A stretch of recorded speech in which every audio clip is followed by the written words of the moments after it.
এই যে আজকে আপনাদের আপনাদের একটা জিনিস আমি দেখাবো, না দেখালেই নয়। দেখেন কিভাবে মুখটা ফুলাচ্ছে।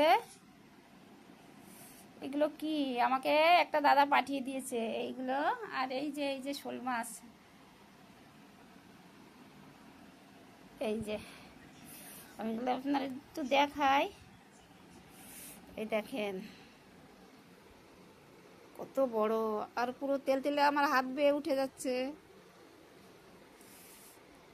এইগুলো মানে যাদের গ্রামে বাড়ি, এগুলো তারা খুব ভালো করে চেনেন। গ্রামে যাদের ওইদিকে বিল আছে, এইগুলো নাকি অনেকে খায়। এটা খেলে প্রচুর পরিমাণ রক্ত হয়, খেতে নাকি মাংসের মতো লাগে। কিন্তু আমি এখনো খাইও নি, আর কিভাবে কাটে সেটাও জানি না। আমি এগুলো খাবো না। আমার দেখতে খুব মজা লাগছে, ঘাটতে খুব মজা লাগছে। এই যে তেল তেলে, এই যে ধরছি এক হাতে, এই যে বেরিয়ে যাচ্ছে, জল জবস্তি ধরে রেখেছি। উহ, এই যে কেমন করছে। এই হলো বড়টা।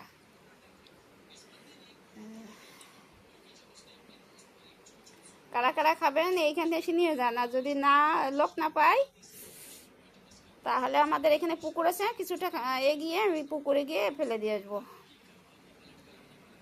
কীভাবে কোথা থেকে কাটে, কিভাবে খায়, এগুলো আমি কিছুই জানি না। কিন্তু গাছটি অনেক মজা লাগছে গাড়তে। এই দেখেন কিরকম সাপের মতন দেখতে, মাথা। এই দেখেন নেমে যাচ্ছে আমার হাত থেকে। ও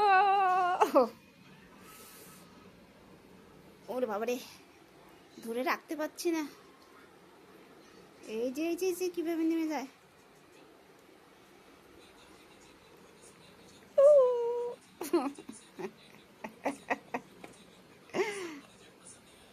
এই যে মাছ পাঠিয়েছে, আরে কি করবো, এটা ফেলে দিতে হবে এক্ষুনি।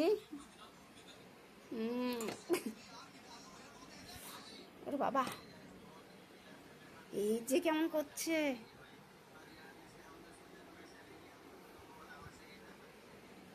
পুরো সাপ মনে হচ্ছে। ওই যে আমরা ছোটবেলায় বান খেতাম, উপর দিয়ে যে কেমন ছাপা ছাপা বানগুলো, এরকম কালার ছিল। খুব খেতে টেস্টি লাগতো। কিন্তু এগুলো বান না, বানের উপরে এলো কাটা কাটা থাকে। উপর দিয়ে কাটা কাটা থাকে, আর হচ্ছে নিচ দিয়েও কাটা কাটা থাকে বানগুলোর।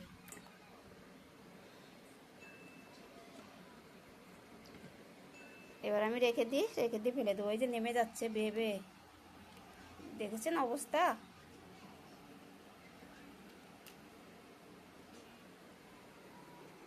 ধরতেই ভয় লাগছে আমার।